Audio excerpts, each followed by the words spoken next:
Hello engineers! Welcome to SystemDesign.us YouTube channel where we conduct distributed system design mock interviews. Our interviewers are senior FANG engineers and we also have a course at SystemDesign.us. Please listen the entire interview and visit SystemDesign.us for feedback to understand what went right and wrong. We also suggest actionable solutions to get better at designing systems. And don't forget to subscribe to our YouTube channel and click that bell icon so that you do not miss any new interviews. Hello, how are you? I'm good, thanks. How are you? Pretty good, pretty good. Yeah, I've posted my question on that more design board. So whenever you're ready, feel free to go through the question and think through your design, and then we can get started. Okay, sounds good. So I'm just reading the question. Design a web crawler. Design a web crawler system where a root URL is provided. Once this URL is provided, it will process all other URLs on that page.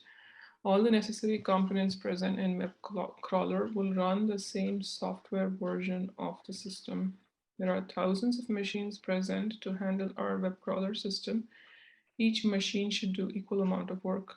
System should minimize number of jumps to reach its destination. Okay, here are a few base topics to consider when designing your system. Describe what kind of data the system should store and how can it identify that it has finished crawling. Discuss what are some of the ways it can handle node failures. Describe how it will identify duplicate URLs. What are some ways this crawler can crawl indefinitely? Okay.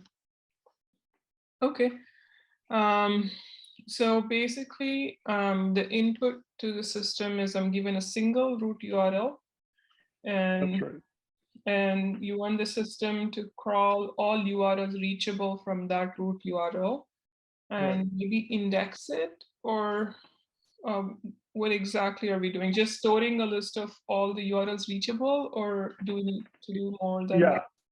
Yeah, we're storing all the data, and we're also indexing the URLs. Otherwise, you wouldn't know how there are duplicate URLs, right?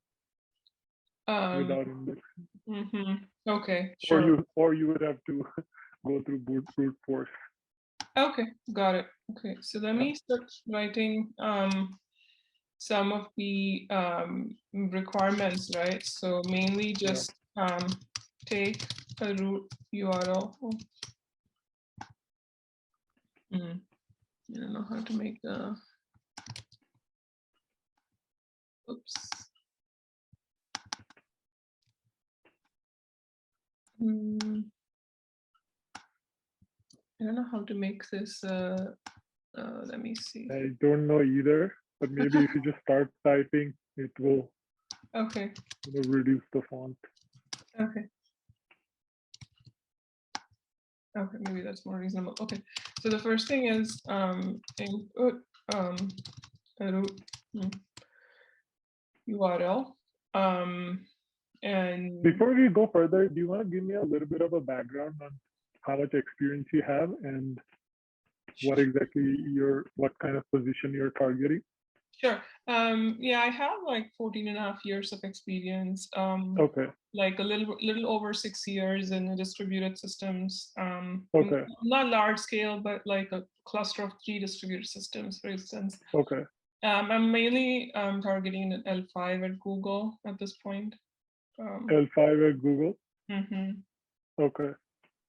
Sounds good.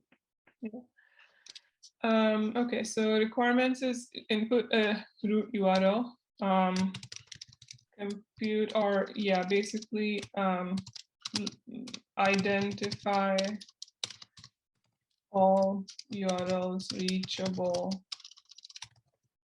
from that root URL. What else do we need to do? And you're saying index and make sure to not crawl duplicate URL. Okay. I would like you to come up with a fully end-to-end design in the diagram. Okay, got it. And in terms of, so these are just the functional requirements, right? In terms of like other requirements, let's talk about like the non-functional requirements. Sure. Maybe I just want to think about what if there's any main non-functional important requirement that the system should handle. In terms of scale, we're saying there are like several thousands of machines available, but is there like some rough guideline on what the scale is going to look like? Like, is it? There's no guideline. You can assume the scale is smaller initially if that makes it easier, but we do want a linearly scalable design, so we can just throw more machines at the design and, you know, be running. Okay, so no major scale requirements at this point, let's say. Scalable URLs increase. And the other requirements would be like fault tolerance. Of course, I think we did say we need to handle fault tolerance and make sure if a node fails, like for example, what does that mean? If a node that was crawling a specific link fails, we know exactly from where to pick up from. I think. That's right. But let's say if we crawl a page, but we wrote to database and we lost the fact that we crawled it, I think that's not a big deal.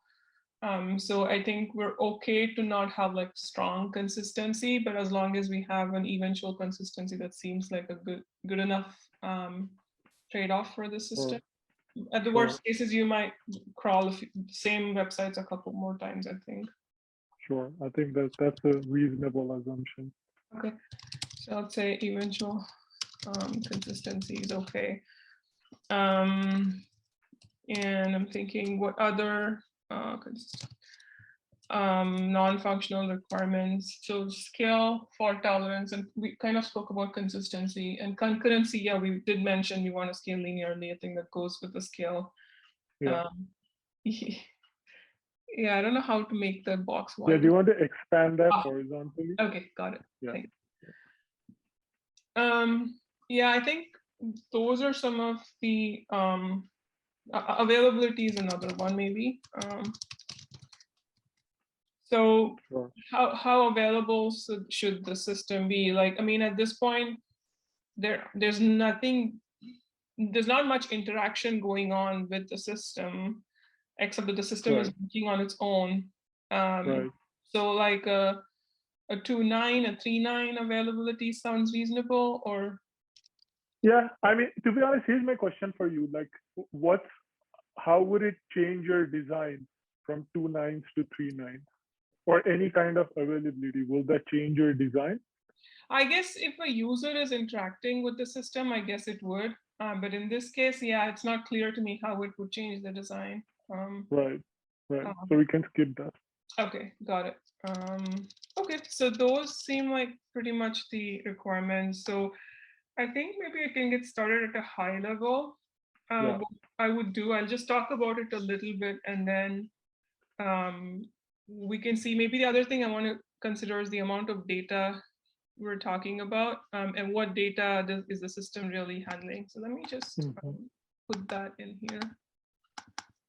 Oh, okay. Data requirements. So basically we're talking about keeping track of URLs and possibly the page contents as well, right? Yeah, because that's what will give me reference to other URLs. So I need to keep track of URLs and pages, and what else do I need to keep track of? I don't know if I need to keep track of the like which page was reachable, like the whole graph of how I reached a specific page. Is that important to keep track of, or not so much? Do you think it would matter? No, at least from the requirements, I don't think it matters, but just checking. Okay.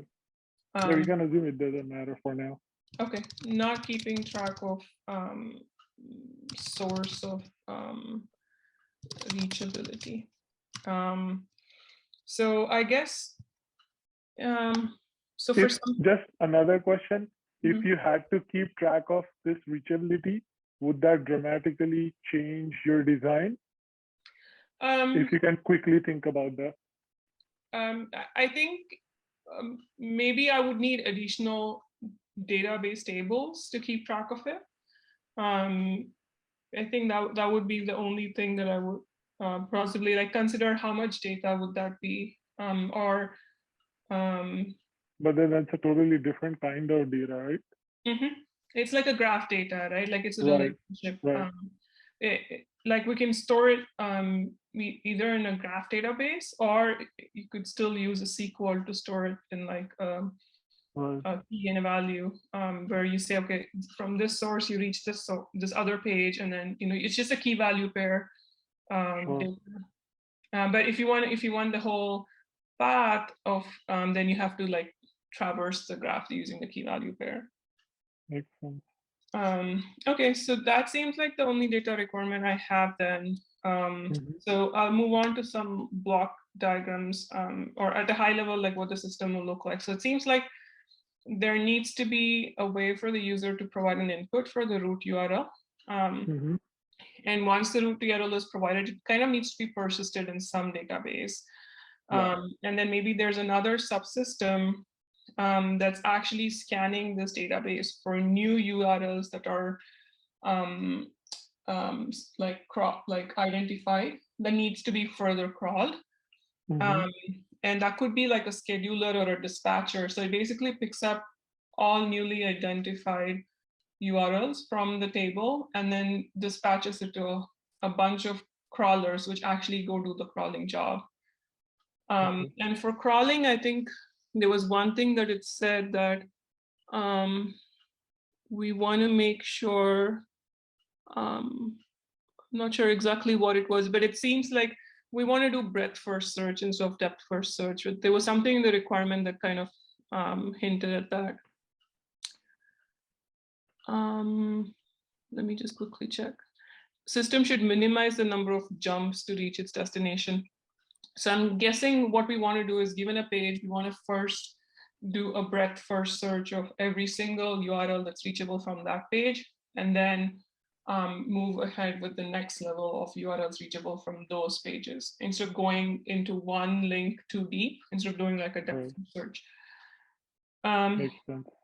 And so the crawlers are given a single URL, and the job of the crawler is to go fetch the page and tokenize the page into subsequent URLs that are reachable from that page, and then put it in the database. But I think the other thing you want to make sure is when you're putting in the database, you don't want to put duplicate entries. And this could be a little bit of challenging if the number of pages we have is like in the order of millions. You don't want to be doing a linear scan of whether the pages are present or not. So we probably want something more clever, like some sort of a hash table that can be built maybe on top of just the URLs to make sure we get a better performance to see if a URL is duplicate or not. And once that happens, so that's basically the job of the crawler. It gets a single URL, it goes and fetches the page, and then generates all the new URLs from that page and feeds it back into the database. Of course, only filtering the unique ones. There are a couple considerations here, like you can have what is called as time of check to time of use race conditions. Like if you have two different crawlers that are crawling some page, and they both happen to find the same URL reachable from that page, and they both check first that is the page unique, and they find it's unique, and they're about to both add into the system. So we kind of want to make sure that there's some atomicity and consistency guarantees. Like if you're making a decision based on some state, you want to make sure that that state has not changed before you commit, or before someone else didn't change the state. So I guess we need some smarter way to make sure that they don't individually see something is unique, and when they actually commit, they actually ended up creating a duplicate. Makes sense.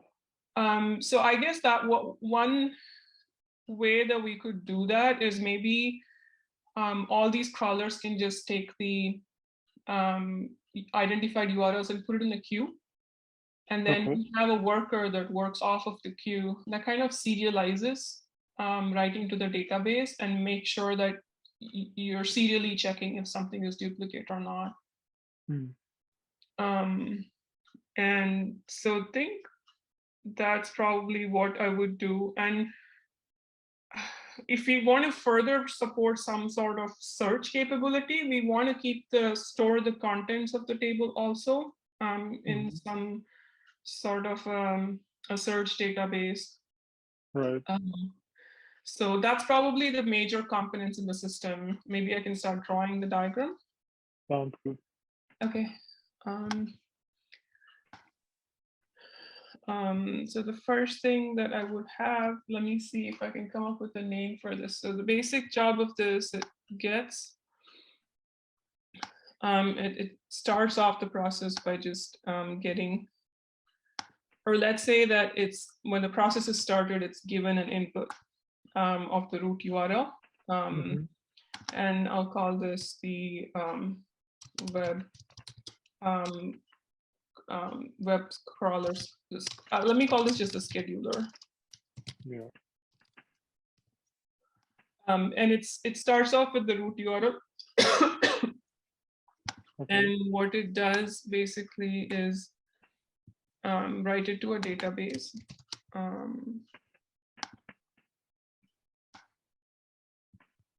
And also have another way to read from the database. And which database would this be? I think I would still stick to something like a SQL database in this case.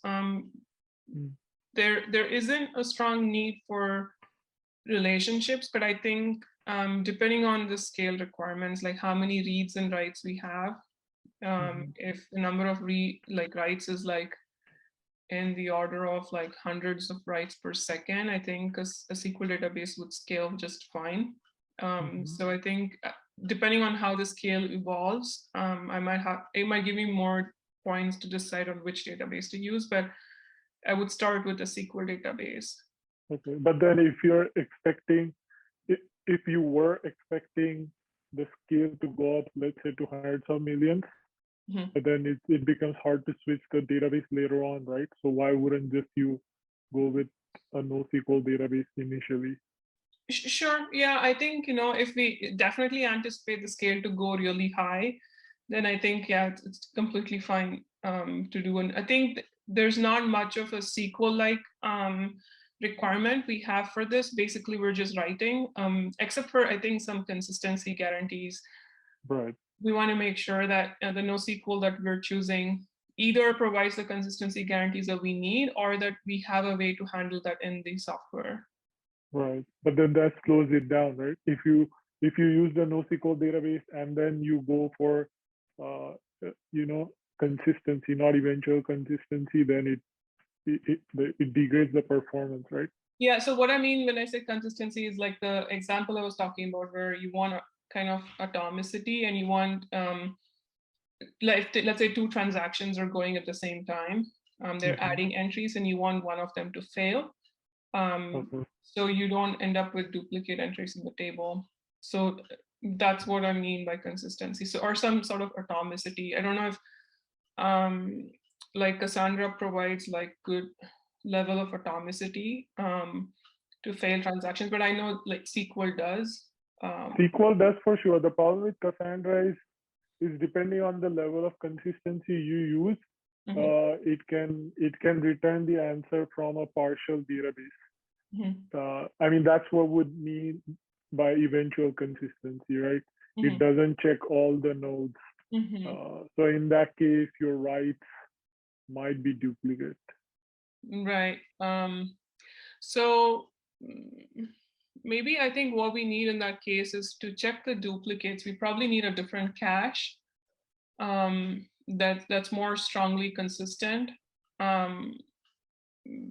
that way when we're writing to the database, we know that we're not writing duplicates. That's one way. So Or in-memory cache, you're saying something like Redis or just like a yeah, local cache or something exactly. like Yeah. that? Okay. Basically some sort of a hash table to tell me, hey, does this exist or not? Right. And if that can provide me the consistency guarantees that I'm actually updating the cache as soon as I find it's not a duplicate, I try to update the cache.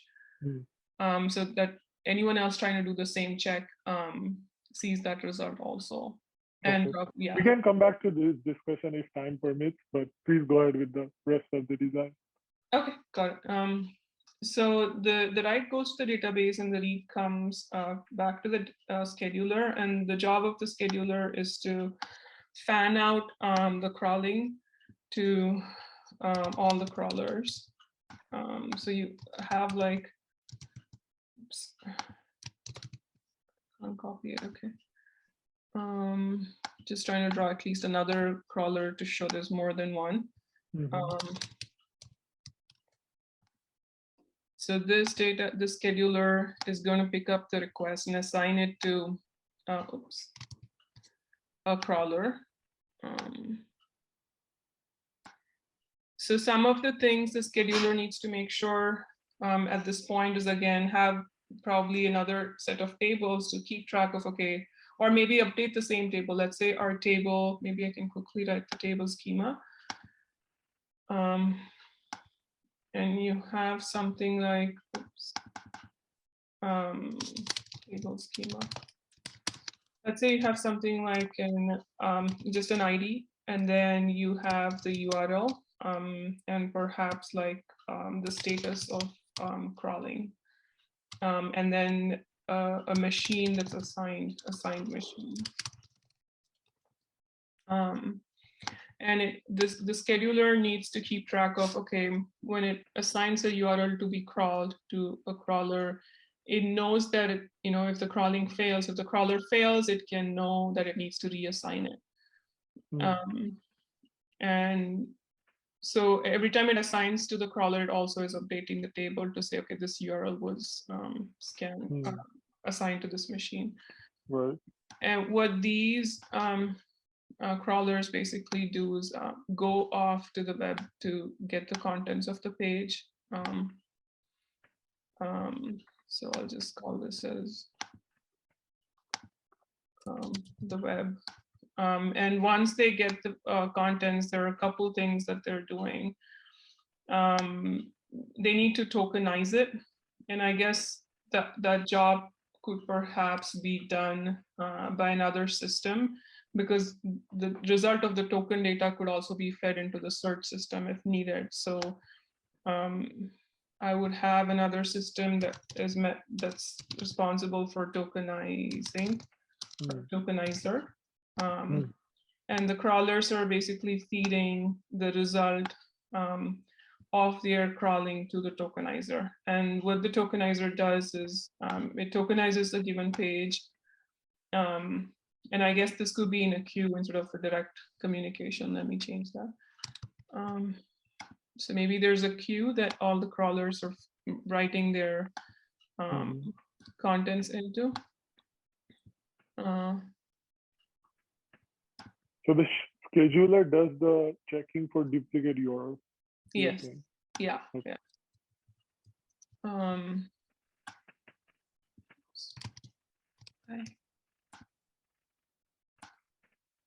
Okay. And this is a queue, and the tokenizer picks up tasks from the queue. Trying to add an arrow.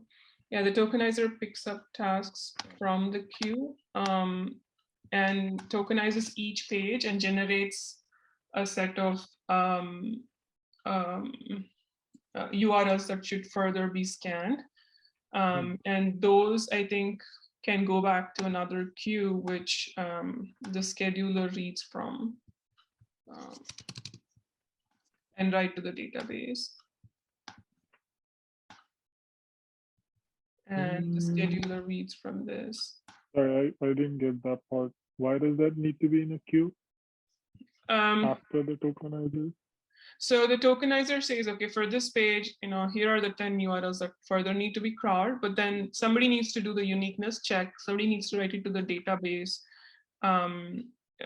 Just the fact that these are new URLs that were discovered and need to be crawled. And that's just so it's still doing the duplicate check so far. Yes, yeah. Okay. So this is, let me say, discovered URL queue. And this is web page content queue. So the crawlers write the web page content into the queue. The tokenizer takes it, tokenizes it, identifies all the URLs in the content, and then puts it in the queue. The scheduler picks it up and then does the duplicate check with maybe a cache or a database, and then updates it. And then again, it assigns those URLs to crawlers. And yeah, in addition to that, the tokenizer could also like feed this data into any other search database that we might have, which doesn't just take the URLs, but other contents as well, if there's any need to do some searching on top of it. Makes sense. So those are the high-level components that I can think of. Let me make sure I addressed everything in the question.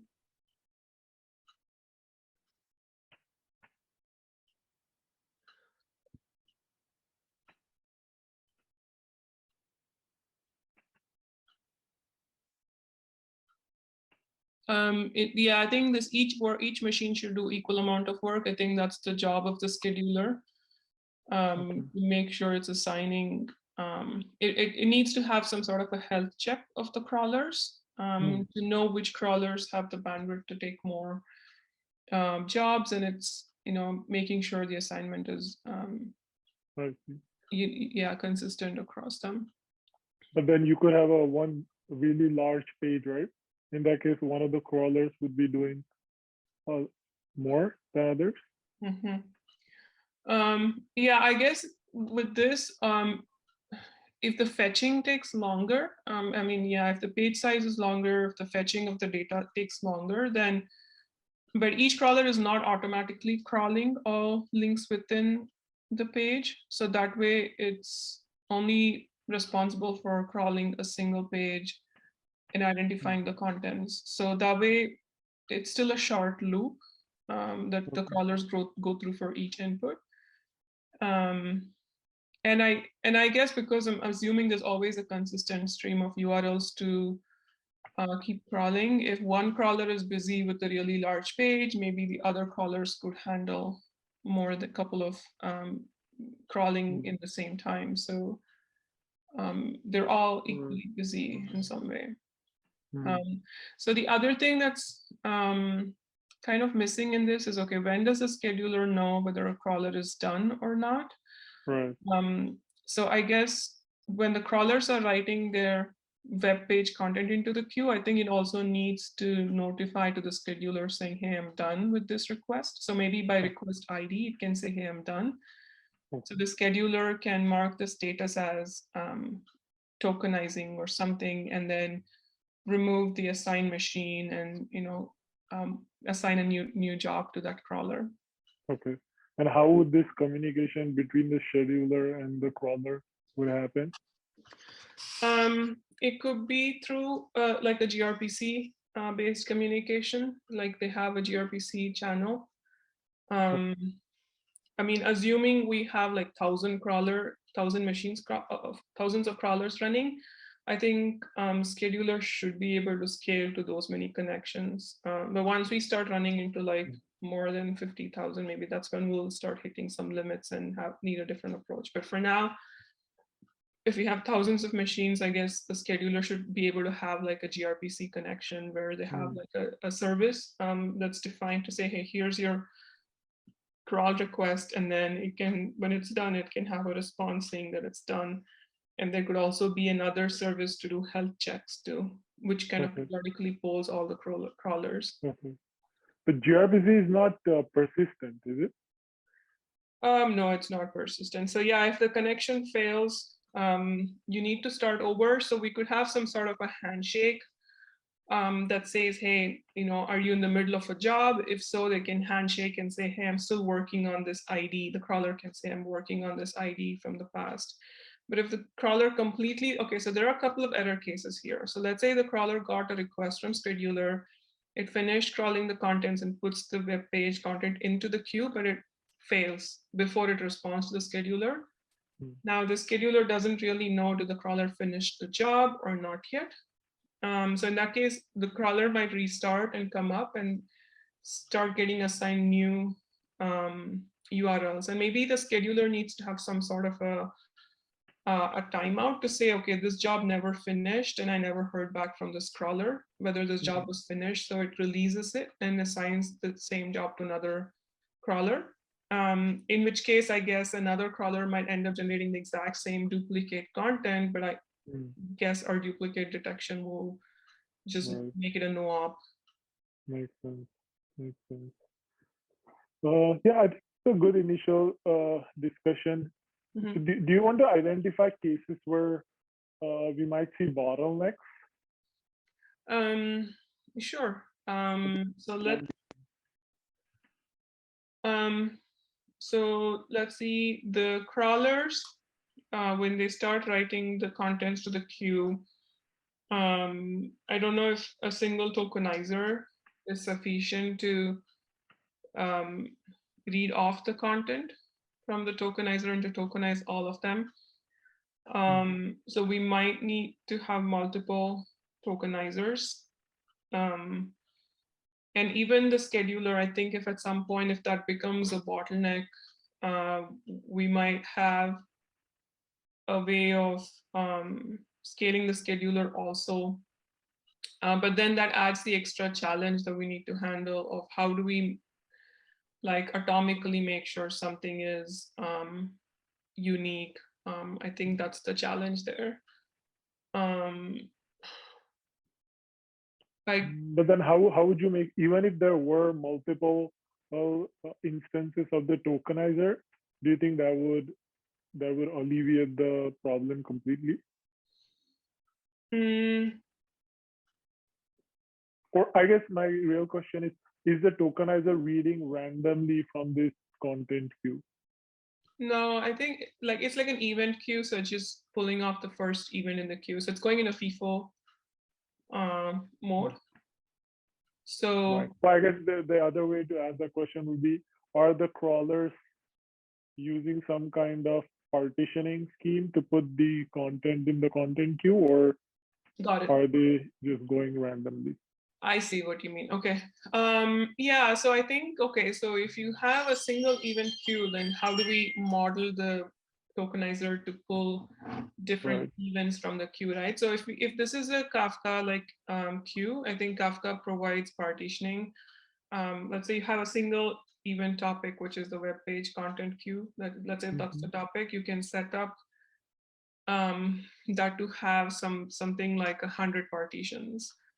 And then depending on the number of tokenizers that are reading from it, Kafka automatically load balances the partitions across the tokenizers. So you can start with a smaller number, and then if you want to scale up, you can add more tokenizers. That way, initially all the 100 topics might be assigned to a single one, and then if you add another one, like there'll be 50-50 partitions assigned. So there's no, each tokenizer is not stepping each other's toe of reading duplicate content. So Kafka makes sure that a given event is present in only one partition. So that way we make sure that the tokenizers have their own independent queue that they can read without any But then the crawlers would still be assigning these partitions randomly. Yeah, I think that could be random. I don't think there's any strong requirement. Like if you're doing breadth first search, I think we want to just make sure that the ordering is kept in somewhat the order is somewhat same, but it's not absolute guarantee that it has to be exactly the same. So I think it's okay if the ordering is a little different than it actually was from the breadth first search manner. Okay. Yeah. Cool. Yeah. Yeah, makes sense.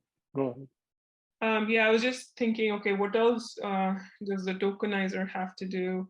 Another thing, if the tokenizer fails, it can, I think, have a mechanism to commit, like which event it has processed.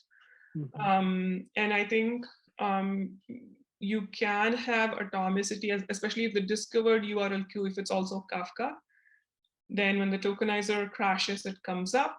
It can check what was the last committed ID in the discovered URL queue. And then based on that ID, it can start reading the next event of the queue. That way it doesn't reprocess the same thing again.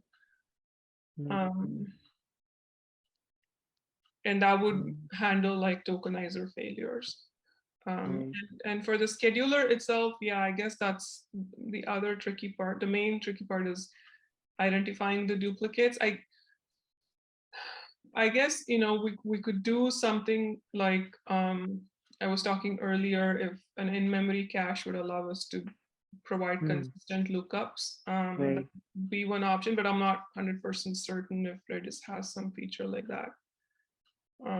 But I think sometimes people also use like something like a Bloom filter, but the problem with Bloom filter to check duplicates is that you can have false. Right, that's not foolproof. It's not foolproof. It could be false. It might say something exists when it doesn't. Which and you don't might want be fine in this case. Sorry? Which might be fine in this case.